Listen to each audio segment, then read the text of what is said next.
Hello, everybody. So, before I get started today, I would just like to emphasize that I can only speak from my own experience. I can't say everybody who experiences social anxiety or depression is the exact same way because it's just not true. So, today I would like to talk a little bit more about depression. It's been not my whole life, not like the social anxiety is, but it's been there on and off for a while.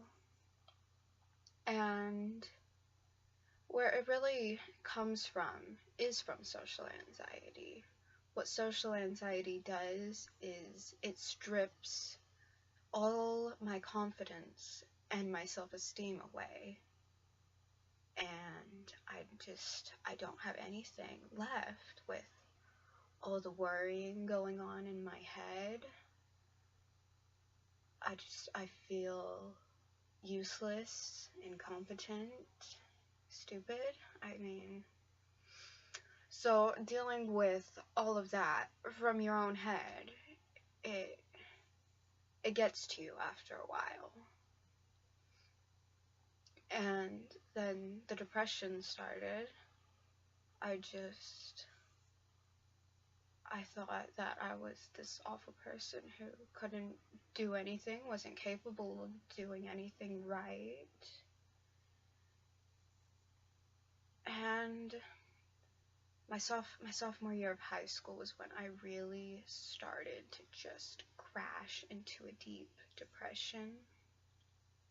Um, Dealing with the social anxiety long enough, it left me just so vulnerable to it. It had stripped away all of my mind's defenses. I don't think I had a positive thought about myself left in my head after the social anxiety. And that's when things really started to get really rough for me. Of course, I because of my crazy school schedule, I just wasn't able to get as much sleep as I needed, so that really wasn't helping either. I believe I need a little bit more sleep than the average person just because that's how I am, and I wasn't getting it. So I was tired, my body was tired, my mind was tired, and I just slowly started to feel like I was living in a rut every day. I couldn't do it anymore. I was so exhausted of living. And the depression kind of slowly crept its way in. It started just very simple, I don't want to do my schoolwork. I don't see any point. I don't want to go to school. I don't want to talk to my friends. I don't want to get out of bed. I don't want to live. It expounds upon itself. And it all, for me, started because I had social anxiety and I couldn't control my own head.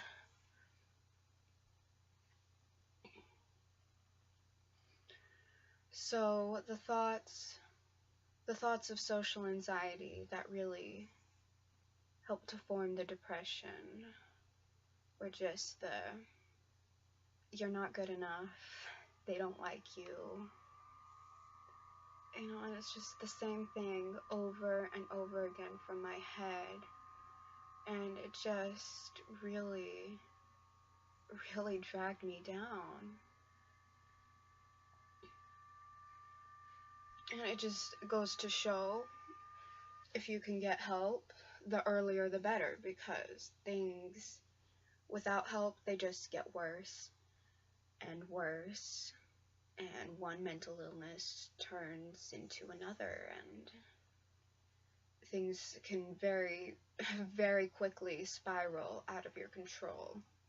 As I realized, my junior year of high school, after dealing with just the exhaustion, I really just began to chip away at my own self-esteem with all these just negative thoughts. I'm not good enough, I'm not pretty, I'm not smart, I have zero good qualities about me. And it really just got to me. I stopped caring about my grades, about my relationships with people. I was ready to fight everybody. I was just angry all the time, and I think most of that was just anger at myself being directed towards other people. Because like I said, I thought I was just a terrible person who couldn't do anything right, and so why not be angry at myself? And that's the thing about mental illness. It lies to you. Because of course, I'm not a terrible person, and I have proved that there are, in fact, many things I can do. When I put my mind to it, I can get good grades. I can make friends,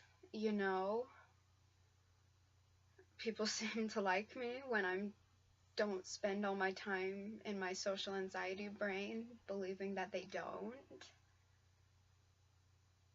And it's really hard, though, once you start to feel that way, because it just grows and grows. And it gets to the point where you don't know how to stop.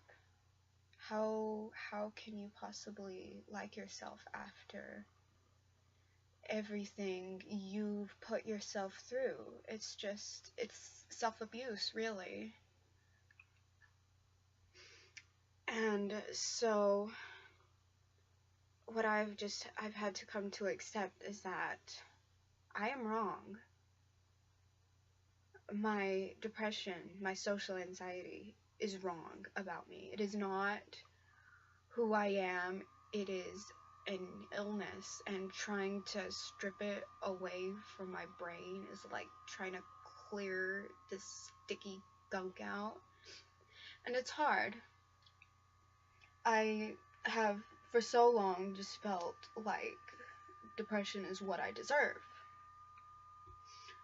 Because I'm an awful person. That recovery thing is just, it's great. It's great for other people, because other people deserve it, but not me. And it has a way of making you feel really, really alone. And you start to isolate yourself. You start to think even your family and friends don't even like you. And I've recently been trying to reach out more, been trying to talk more, and just realizing, my friends don't hate me. My family doesn't think I'm an embarrassment to them. And it's been hard for me to accept, because for so long I've thought of myself in such a negative way.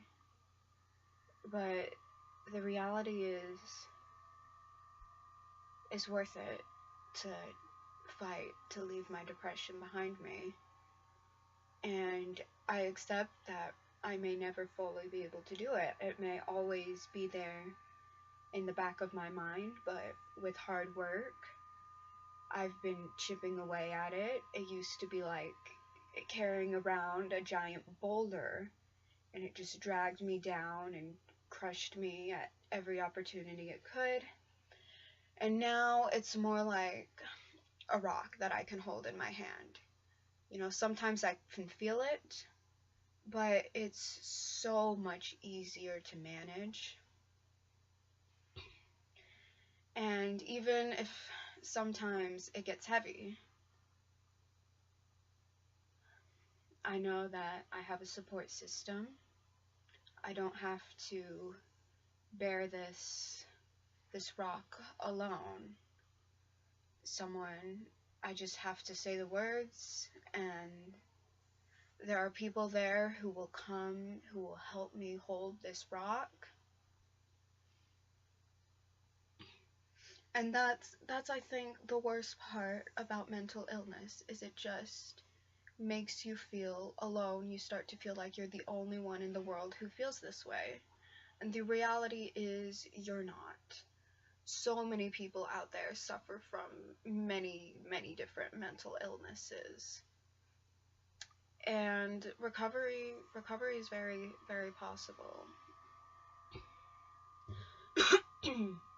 no matter what you're facing, how impossible it may seem, how much you feel like you just don't deserve it at all. Because I promise you, if you think that you don't deserve to feel good about yourself, you are so wrong. You are an amazing person, and you just haven't realized it yet, because this mental illness has been lying to you, just like it lied to me, and it lies to many people out there.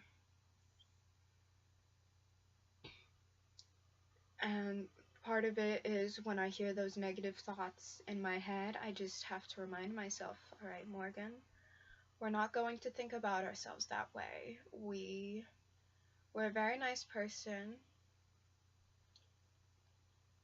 We're smart. Look at all our accomplishments, you know? Look at how far we've come. And we're not going to think about ourselves that way anymore. And of course, you can't just wish away the negative thoughts, but you can challenge them and fight them. And slowly their power over you starts to fade. And it's kind of liberating. Like you're taking your life back. And I'm not looking to be the person I was before depression and social anxiety. Because, well, there wasn't really a person to me before social anxiety, but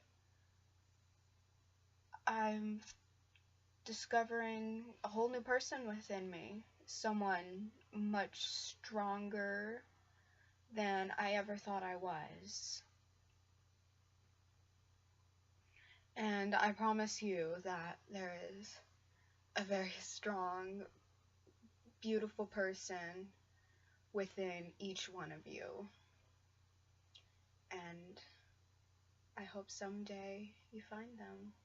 You find them, you create them, you make yourself be that person, and you don't let that mental illness control your life anymore.